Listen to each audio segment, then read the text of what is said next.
And there you go. Good evening, all of you. It was just a catch-up, really, wasn't it? So it was just an idea of going through the list of requests that we asked for evidence, etc., from the Rangers, and to hear any sort of updates that the council have had on any progress or any discussions that have been had. So yeah, that was all I had as an agenda, effectively. So yeah, I was wondering if you had any feedback, Nigel? Well, I've had feedback, but not particularly satisfactory. DIO, who seem to be the ones that are now coordinating the responses, came back to me. Let me just go back to my email. They came back to me on the 30th.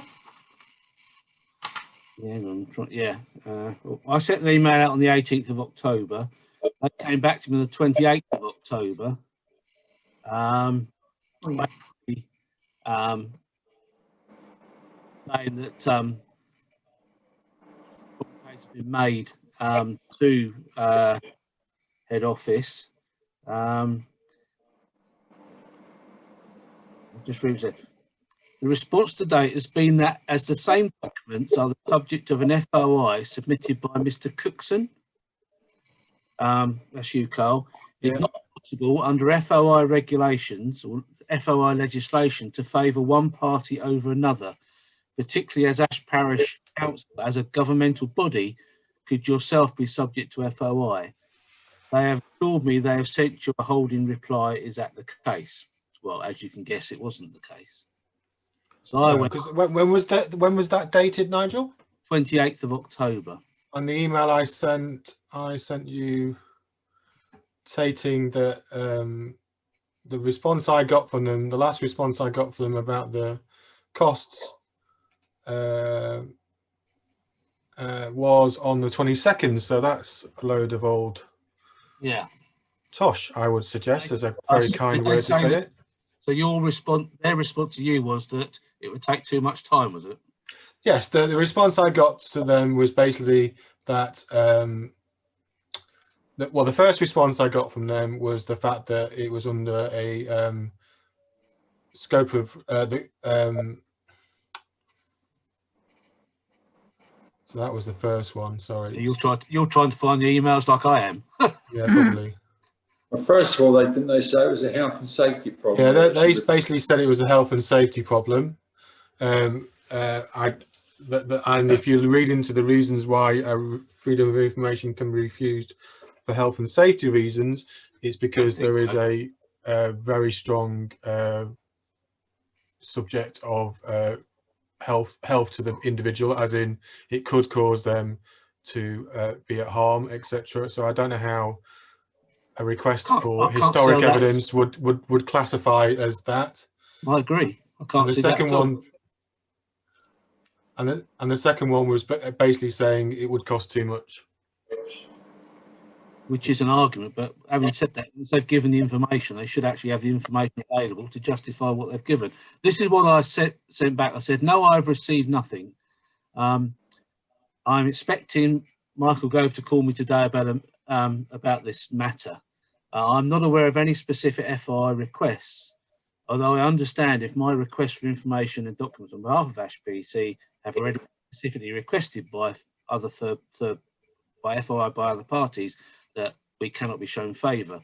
However, it is not unreasonable for such information and documentation to be available, to be provided. They relate totally to the reasons specifically given to APC for the closure. For example, if 171,000 is the cost of vandalism to Ash Ranges over the previous 5 years up to March 20, as APC has been told, this figure must have been calculated from recorded data, surely. Why, therefore, cannot this data be released? Very good. Is that reasonable? Yeah, absolutely. And that's my reasoning for my reasoning as well, effectively, Nigel, but I probably didn't say it as eloquently as you. Well, I'm trying to find the balance of trying to keep them on board at the same time, get the evidence that's needed to support what they've actually done. Because I say, me and Joe, and like you and most other people, are still totally hacked off at the way this happened. Anyway, when I got that email, I contacted Michael, and I sent this. So I phoned him up to start with, and he said, "Send me the documentation, emails." And so I said, "Below is the email string to my recent email to and from DIO. I hope this will help, that you may be able to unlock the data in documents which I believe will satisfy many of the campaigners and justify why the MOD have cut off, fenced in the ranges." And he came back to me almost immediately and said, "Thank you, Nigel, we will follow up." And he copied it to clearly a couple of other people. I don't know who they are, but I just, it may well be his aides or someone else. So that's where we are at the moment. I went straight to Michael Gove and said, "I don't think it's very satisfactory, but given the fact that there must be this information, as we've discussed." And going back to my original email, it was as we discussed in our first Zoom meeting earlier in October, and one was headed vandalism. This is specifically to Mark Ludlow, who's the one I've been told to contact specifically, and it said about the various meetings, lost firing floors caused by vandalism. I would request that MOD/DIO provide a detailed breakdown of the financial costs of repairing the damage caused by vandalism to the actual ash range firing floors, including the firing butts, buildings, targets, etc., for each of the 5 years prior to their permanent closure this year. Because I wanted to be specific, I wanted it relating to the ash range floors, not any other firing floors in the area, because that's where the justification needs to come. Second, under actual training time lost, you discussed with us and showed us pictures of damage sustained to firing floors. I request that MOD/DIO provide a detailed breakdown of the hours of training lost caused by vandalism to the ash range firing floors for each of the 5 years prior to the permanent closure of these particular areas. So I was trying to be very specific, so not to be fobbed off. Yeah, unfortunately, they have fobbed us off. We've had very similar requests. Indeed. And then I went on about the about Colonel Cook stating that the closure was actually due to health and safety, which was the first time I'd heard about that. And I think Joe and I were very surprised that this was brought up at this stage. Bear in mind, we'd had at least 3 meetings with the DIO, MOD and Landmark, and this hadn't been brought up at all. So I went in. Sorry, Nigel, can I just clarify? When you were saying about the health and safety being the reason for the closure. This is what Colonel Cook said that was at the open in that meeting. Zoom meeting. Yeah. Yeah, and that was the first you'd heard of it, of that as reason. Yeah, okay. Yes. So, Just clarify that. So I went on to that and I said, as chair of Ash Parish Council, I fully understand the H&S mantra of it's not necessarily the fact that people have been injured, but it's that you have to avoid the cost of people being injured in order to avoid negligence claims. Even so, I would request that that you provide a copy of the H&S executive assessment of the ash ranges firing floors and the need for MOD to take this action. And then I went on to say, on the same issue of H&S, we were told that the firing floors at both Stony Castle and Henley Gate, which form part of the larger ash ranges area and which have similar hazards to the ash firing floors, remain open and accessible. Is this correct? If so, would you please explain how this can happen, as surely the H&S assessment applies to all the MOD estate? Why have the ash firing floors been treated so different? So I think I've covered all the points that were raised in such a way as to try and elicit at least something. And I was somewhat disappointed to get the effective handoff on the 28th of October. I mean, basically, stonewalled. Absolutely. Well, it seemed that way to me. Yeah. Can I ask, did they actually respond to the health and safety request that you made? No, I read what he actually said. He basically said that, have you done FYs as well? Because his reply suggested that all my requests effectively They are, Nigel, and that was the point of Yeah, this is you know, we are asking for this information, the freedom of information. We were hoping that the council were provided this information, it could be shared because of, you know, the political nature possibly of those documents, etc., which is fine, but the reason I can't see those documents are political. I think they're factual. And who knows? Who knows is the answer to that one. I am the understanding that it wouldn't be political either, but there's obviously reasons why we are not getting this data.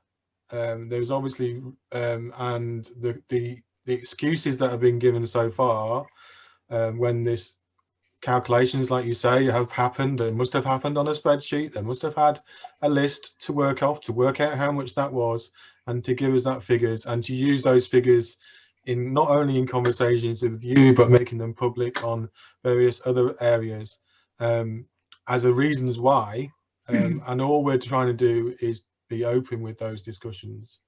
Yeah, have you been privy to the MOD? I use MOT generally to include DIO in that, but the MOD did a presentation to, Joe, was it the Dragon? Yeah. And they did some slides, and we haven't seen this. We haven't seen the presentation. I've seen the pictures that were published on the Dragon. Yeah, so I may be dreaming it, but I thought one of those slides did actually give a breakdown in terms of vandalism costs. But No. Again, I don't know whether or not it related to the vandalism costs to the ranges or to specifically the ash firing floors. But I can't. No, Nigel, the article only referred to the 170,000 figure, which has been conjured up in the air somewhere. Yeah, so I couldn't remember if the figures that I saw, because it was the presentation was quite quick, and it showed lots of pictures of obviously damage, vandalism and things like that. But as you said when we had a chat, there was no to confirm that in fact it was pictures actually of the ash firing range, or whether in fact it was at the other two in the area or further afield. So that's why when you say presentation, when you say a presentation, Nigel, do you mean like a PowerPoint presentation that was PowerPoint? Yeah, we went to a meeting back in, when was it, Joe? Early October? No, early. Yeah, I think it was late September. Yeah. I think we found out about this presentation through something which the Dragon reporter had actually mentioned about that they had been liaising with the media, and this came as news to us. Indeed. So clearly that had come out from, I don't know who had actually made the request, whether in fact the MOD local or MOD HQ had actually suggested that this presentation was given to Dragon, or whether the Dragon made the approach to one of the two parties. Can I just say something, please? Yeah. No, let's be quite clear, because there is firm history on that. David Redding is the reporter from the Dragon. Yeah. And he has told me if the DIO had made the offer for a press conference. The Dragon were the only people who turned up. That's what they told us. That's what they told us, that there were a number of press organisations invited, but only the Dragon turned up. Can I finish, please? Yeah. Dragon were the only people that turned up. They produced this information. They produced 5 photographs showing vandalism, they said, appropriate to the complex. They've since admitted that out of the 5 pictures, only 2 related to the complex, and certainly not the ones relating to the fence and the gate. There was no breakdown in cost, just a reference to the £170,000 cost. It'd be nice to see that presentation. I think we can ask for that. It should be public information if they've been providing it to others. If that start of the point of showing at least a small breakdown of the costs, it would be a start. But you know, it does need to have, for me, a thorough understanding of, okay, that 10,000 of that was due to that gate there, and that was this, that and the other, and whatever else. Because with all due respect, I don't think we can charge any problems to the ranges and their closure with material damage to the outside parts of the environment, breakage to fences and gates are certainly not going to be resolved by shutting the ranges. Okay, well, And it was several miles away as well. Well, yeah, exactly. And I think that's the point, is that if we can see a list of all the incidents and the cost of each, we can then obviously come to some understanding of why. okay, look, I'll take an action to go back to David Redding. Yeah. And ask him if he's got that presentation as it's supposedly been produced by the DIO, and can he share it with us? And then he might well come back and say, yes, we have, or he might just say, no, this is just what they told us. So yeah, and that's fine. And then we can use the, you know, as long as we know who gave the presentation and when, we can ask for that through either through yourselves, Nigel and Joe, or through the Freedom of Information. But it's just all, we just need to build up a stack of information, really. It does seem extraordinary, doesn't it, that if they've got that information in the form of a slide, which presumably came from somewhere, why don't they just produce it? It would shut us all up. But the problem is they can't. Now, just Nigel, you may not be aware, but just going back to the cost of vandalism, the 4th of June, I raised my first Freedom of Information reference, the cost of vandalism, and looking for it over the years 2018 and 2019. And they came back glibly and said, well, we don't know any costs. That's because that would be with our industry partner, Landmark. So I went to Landmark and asked them the same question, and they came back and said, no, we haven't got any information, and DIO have told us to send it back to them for an official response. So I went back to the DIO and said, well, you know, what's going on? They're going in circles here, and they didn't respond at all. So I then raised a request for an internal review. And that has been put back. First of all, it's going to be in August, then it's going to be September. Came October, it hadn't happened, so I've now referred it to the Information Commissioner. Yeah, I see how, yeah. Yeah, so I wrote to Michael Gove and also to Ben Wallace, referenced this some weeks ago, saying, look, it's going around in circles that, you know, people are deliberately not producing the information that's required. Can you please push some buttons here? Lo and behold, I get a response back from the DIO Secretariat on behalf of Ben Wallace. I don't actually know if he gets some of this information, you know, saying, oh, we're aware of this, we're still not complete, and just for your information, normally the Information Commissioner wouldn't do anything while we haven't completed the internal review. So, all a bit of a nonsense. Yeah, that is normal though, what they're telling you, Peter. I mean, all it's doing is just pushing it further and further forward. No, but the Information Commissioner won't do anything until all other avenues have been exhausted. Right, but now the other interesting point about the health and safety, which they told Nigel that they had an health and safety executive, I raised a Freedom of Information request asking for details of any health and safety and risk assessments that have been made on the Ash Range complex, and they produced only one document, which was one that was carried out by retired Brigadier General, I think, on the 31st of March, where he did a comprehensive risk review and said every risk was mitigated, whether it was Army personnel, site personnel, or general public. There's no mention of another health and safety executive one. Surely that would have been waved around like a big flag, wouldn't it, if it ever existed? Well, I'd have thought the health and safety, if you said the 31st of March, they'd already closed the ranges by the 31st of March. They had, yeah. So there must be...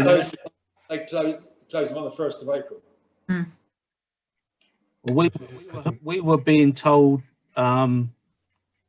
anecdotally that people were being told they were going to be shut.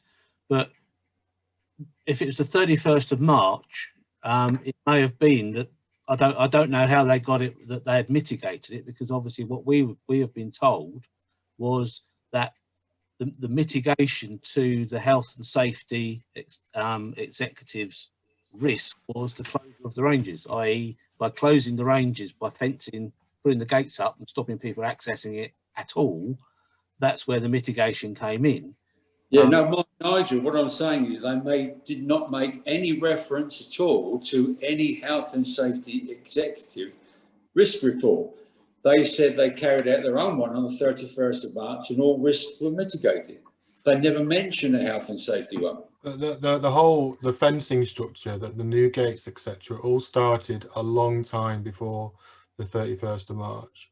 This is a calculated decision that was without communication to the council and to the wider community, that started at the beginning of this year, and deliberately, I would suggest, because it was pre-COVID, pre any of those conceptions about any of those concerns, and they were putting into action parts of that closure well before they were going to make it public. And I think that the COVID situation did rush that to make it public on the 1st of April. It may have been later, and like Colonel Cook said, may have come in with some discussion with the community, but it certainly is something that they've wanting to do since January. But I would assume that contracts in the MOD and the DIO take longer to produce, to get some changes to, you know, with various agencies and the costs and budgets. You know, we're talking about at least 6 months prior to that these considerations would have taken place and decided. I think the gates, obviously the renewing of the gates into the more sort of structures they are, by just locking them, we were told that the gates were being changed anyway in order to repair the ones that were beyond their shelf life. So there's no gate there. If the gates had already been replaced, it's fairly simple just to put padlocks on those gates to stop people going through. The gates were not replaced, Nigel. There was never ever a gate at the top of Heathvale Bridge Road. There was only a drop barrier. Right. There's no gate to replace. Yeah, they've done a lot of work, costly work, which would have required contracts and etc. to expedite those works. Oh, they'd have had to put the contracts in months before they happened, because and that was all in place, ready to go for the first, for the beginning of the year, without regard for COVID, without regard for any of those interactions with the community. So it does look like a calculated plan to close it, and we just want to get to the reasons why, and for them to justify those reasons. And that the justification, or the supposed justification, when they were first closed at the beginning of April, was all the signs that went up were that it is to protect military personnel due to COVID. And who's going to argue with that? And of course, that was just a smokescreen to stop people complaining about it. Yeah, it was never anything to do with COVID at all. I think we all agree that we support our troops and we want them to train on the ranges and use it as a valuable resource. But I think it has, a place for the public as well. Can I just throw this into the mix? While you were talking about health and safety risk assessments and what have you, I remember seeing something on the report, the Trail Action Group report, the position paper for the bylaws review, which is well worth a read. It's very comprehensive, and it actually makes reference there to fencing and refers specifically to the fencing of Long Valley. And I think that was because of the heavy vehicle driver training area. And that may have actually resulted from a health and safety risk assessment. And I wonder if everything since then has gone from there. Do you follow what I'm saying? That it's all rolled forward, that this health and safety risk assessment was produced, which affected the Long Valley area. And since there's a template, if you like, to roll forward. I don't know, it's just speculation on my part. It's Well, it's a very different prospect. The Long Valley, the sort of the test track, effectively, is a different set of circumstances than the range floor, I would suggest. But I'm not saying that your point is not valid. I'm sure it probably is. That you know, they just sort of said, oh well, there's this risk, and we consider it to be an unacceptable risk, and therefore we're just going to close everything down. We better close the canal though. That's quite a risky area, isn't it? We might as well. The thing is that there's risk everywhere. I've known people. Exactly.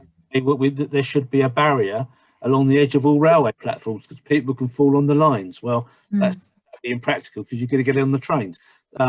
There's risks everywhere, and I think the trouble with public organisations such as MOD, such as the Parish Council, we have to do risk assessments on everything we do in order to make sure that we do whatever we can to mitigate those risks. So the fact is that if someone hasn't been injured on a play area, that's irrelevant in terms of we have to make sure that that play area is inspected. I totally understand that, and I know you're doing your. But then there's overkill. Then there can be overkill. And this and I realise that the council does their due diligence and making sure it's maintained, etc., etc. It's not just the council; it's all public bodies. Well, yeah, I understand that, but I'm just saying that the risks that are present on the ranges probably don't compare to the risk that is for the canal. The risk of drowning, the risk of that's right.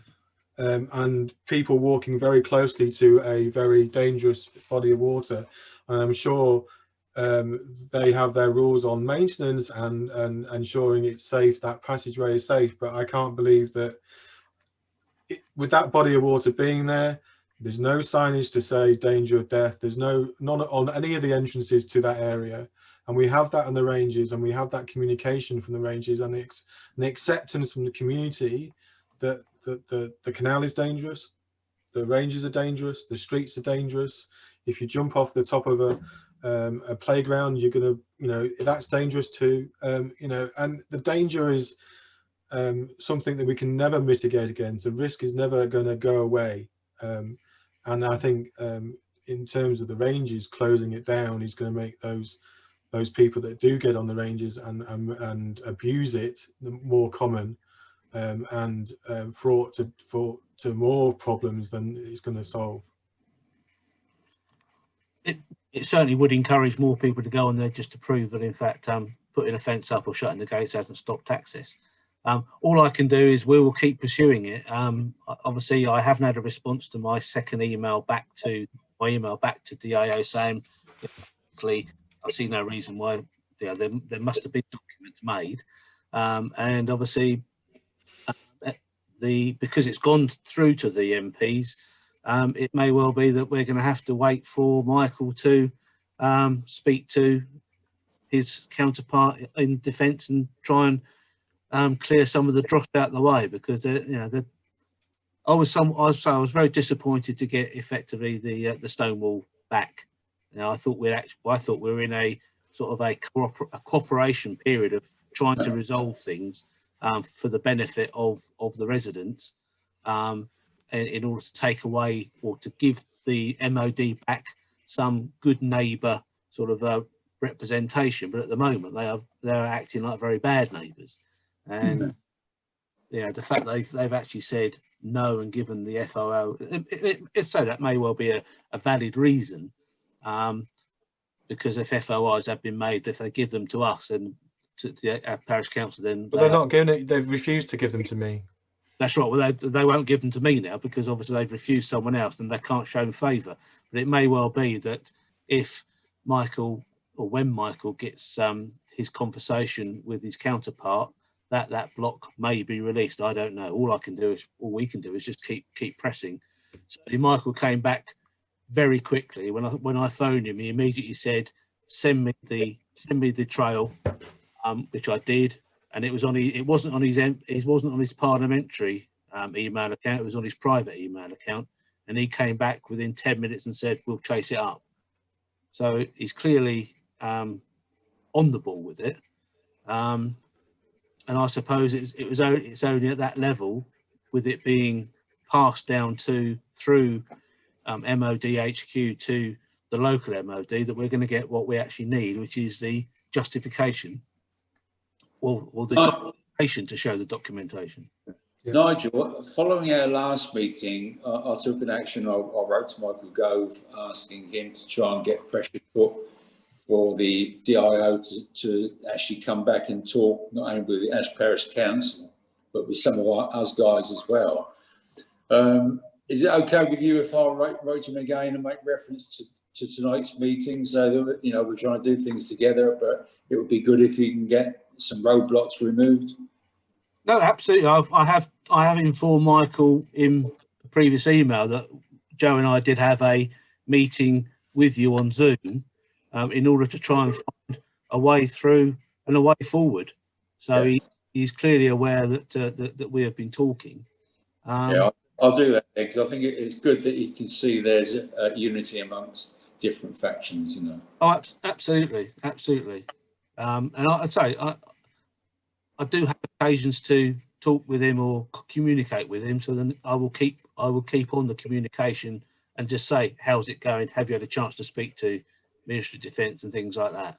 Yeah. So, you know, there's lots of ways of skinning a cat, and we can just do them in different ways from our own different ends, as it were.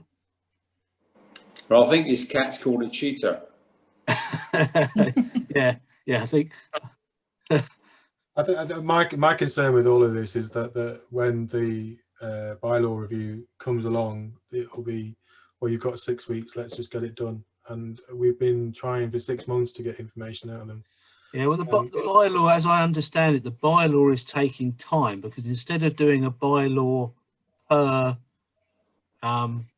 firing range, but per range, the lawyers are trying to put a bylaw together that covers all ranges, which to me, I think it's so got so much difficulty there that it's taking time, and that's why it's actually been delayed. Now, I said it'd be far better, bearing in mind that each location has its own particular difficulties and ramifications, that they should actually look to do a bylaw review on a block, you know, on either a case by case or a grouping of certain ranges that have the same situation. And all they said was they would go away and speak to the lawyers, but at the moment they were trying to put everything into one pot, which to my mind is, you know, with lawyers involved, belt and braces, you'll never get a bylaw review. No, I think in truth, Nigel, I hope Kate speaks like a lawyer. I hope I'm not offending her. No, I was once a lawyer. Okay. But, yeah, so I understand where they're coming from, but yes, they do tend to complicate things.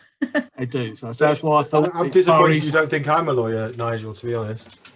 I actually believe that they thought they could shoehorn the bylaw reviews in without too much effort, and it wasn't until all this blew up that I think they then realised they had a bit of a problem on their hands. So I think some of the things that have been done in the belief that the bylaws review would cover it all, like the new signs that they put up around the range perimeter. You know, so. Well, I think the new signs have been put up to, I think, comply more with the current bylaws, because the signs they put up, the actual bylaw talks about signage, but I think that you know, it's got a sticky poster on it you peel off. So when yeah. bylaws, this is what it's going to be. So we actually got quite an early stage. We were told that the bylaw consultation was going to be done in the London Gazette, and we said that's not acceptable. It's got to be open and easily accessible to all the residents of Ash who are directly affected by their decision. And that's why they then said that they would let us know when that consultation came out, and we already know where it's going to be put to on in terms of the web page, etc. We just need to know when it's coming out. We are monitoring that web page on a regular basis from the parish, but you know, they've given us a commitment on the day that it actually hits the web page, they will tell us it's there, and therefore then we spread it out. But it just seems to be taking ages. It's meant to be back in April. But what I'm saying we were then told mid-October. Who knows when it's going to happen now? they've done things by stealth. I think, you know, they thought we can change the bylaws, we can do this, that, and the other, and part of close the ranges. But when I'm talking about the signage, you know, the signs they eventually did put up had a removable sticker. The one on the top says military bylaws apply, which is great, they do in theory. But if that gets pulled off, underneath it says military firing no entry or keep out, which is what they want it to be. So, you know. I think there's an awful I think you lot. mean if it falls off in a high wind, Peter, not if it falls off. Well, there was a concern, you know, that people have, you know, as people will take a sticker off. I don't think we can really tell who. I think I know who, but you know. But I think it shows you the intent has been there for a while, and I think the intent is not something that we have got to the bottom of yet. And I think we as a community need to understand the reasons why and the evidence why, and keep pushing for that, because without this evidence and these factors before we go into that review, I'll be very reluctant to even consider it being a fair process. Yeah, The process needs to start with the evidence of why, and then we can change the laws to factor that in. And unless that happens, I don't think you'll get very many supporters for that review and those bylaws. Well, when the review comes out, we've just got to hit it with everything they're trying to change and basically say not acceptable, you know, and put in what we feel is far more reasonable actions. Nigel, the website you mentioned that you're monitoring as to where this review is going to be published. What is that? Is that the London Gazette or is it something else? No, it's Joe. You got? Is it an? I've got the link. Funnily enough, I looked at it today. You share that with us, Joe, if you don't mind. Now you're talking about. Well, not now. It doesn't have to be now. What I'll do is I'll send you an email. Yes, that's fine, Joe. That's perfectly perfectly to you, fine. Carl. I don't know whether I've got you. I'm sure I've got all of yours. Yeah, I'll send it that's to you, fine. Carl. I can spread it out. I can spread it out after that. Excellent. That would be easier. Yeah. But there's nothing on it at the moment. It just says it will be updated as and when. So, but okay. But if we're all monitoring it, then you know, there's exactly. It's like the bylaw at the moment. We won't miss whatever they do put on there. I'm sure it's something that the tag team already know about, but it will be just needs to keep an eye on it. Okay, so that's all we can do at the moment. So I'm due to speak to Michael at the weekend, so I'll bring it up again with him then. So can we put another 2.5 week break on this then, and I don't know what that leaves us to, middle of November, I guess, to ensure that it put us in the middle of November. I just don't, obviously with Brexit talks going on and Michael being heavily involved in that as well. Obviously, you know. No, I understand that, but I think it's just even if we have a 15-minute that we've not got very far, I think it would be worthwhile to ensure that we're progressing and we're making great, you know, we're showing that we're trying to work together towards this rather than neither of us blocking the way. And that's what I want really. So as soon as I get anything, if I know there's a Zoom meeting coming up, I will wait and give all the bits and pieces to you at that meeting. Otherwise, if something came in next week, we didn't have a meeting planned, I would say I've actually heard from Michael and he's seeing Jeremy Quinn, whoever it is, on such a date, and I'll give you an update when I hear. But I'll wait until we have our next Zoom meeting, if anything comes through, and impart it then. You may well get a response direct to yourself as well. Well, they haven't responded so far. So. No, from Michael, I mean. Oh, okay, yeah. No, I had a response from his secretary that was going to pass my email on to the relevant people, but nothing else from them. Could we pencil in the 24th of November for a next meeting? That's 3 weeks. Sounds like it's a council meeting day, isn't it? That's an executive meeting on that day, Nigel. It's Guildford, isn't it? Yeah. Yeah. Let me just have a look at the diary I've got here.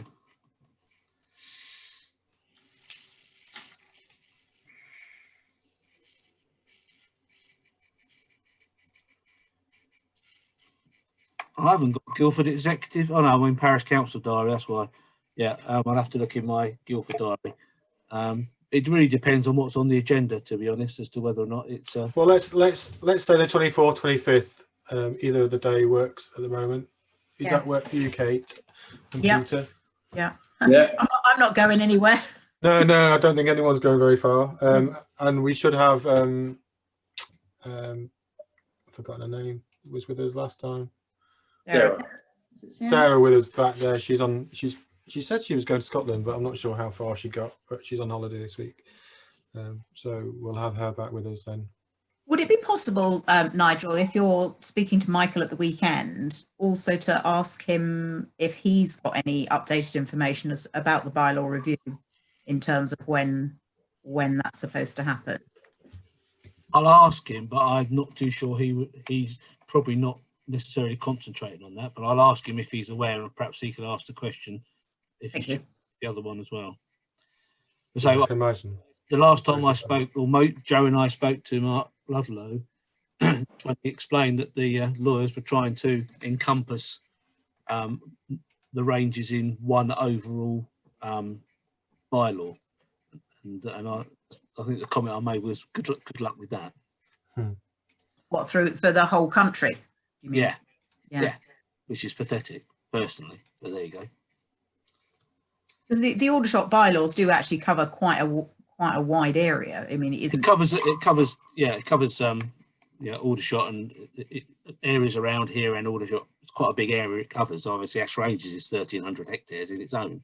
But also down towards Borden, Longmoor. That's right. It covers there too. That's right. It's a big area. It's a big enough area to have a bylaw of its own without in Salisbury Plain and all the other bits and pieces. You know, they didn't go into great detail as to what the lawyers were looking to do. They were trying to include more ranges than was covered by the Aldershot bylaws. So, as executive on Tuesday the 24th. There's licensing committee on Wednesday the 25th, but I'm no longer on that at the present time. So, 24th or certainly 25th I'll be able to. I don't know what Joe's available on the 25th. I'm free the 25th definitely. I'm also free on the 24th, but it depends what's on the executive agenda as to whether I was free. So if we did it on the Wednesday, if everyone else is available, it would probably make it as a definite. Then that's fine. Then I'll send out an invite for the 25th. Then. Excellent. Oh, thank you. Okay, then, Carl. Thank you very much for your time. I really appreciate the effort and for dialing in and obviously responding and getting that feedback, and hopefully we'll get somewhere, get a bit more traction coming up. Yeah, I'm just sorry we haven't actually got any further forward. I thought we'd be. Yeah, I to be honest with you, I didn't think we would, but I'm an optimistic person. Generally, I do try. Yeah, it's disappointing given the sort of apparent commitment to openness and working and trying to find a way forward and stuff. Yeah, totally agree. It just hurts really that you put your faith in someone and they've let you down. Yeah, I totally agree. Thank you very much for your time. No problem at all. Have a safe evening, Ruby. Thank you. Do you want us just hang on for a minute, Kate and Peter? Yeah. Thank you, Joe. Thank you, Nigel. Thank you, everybody. Look after yourself. Bye. Thank you. Bye.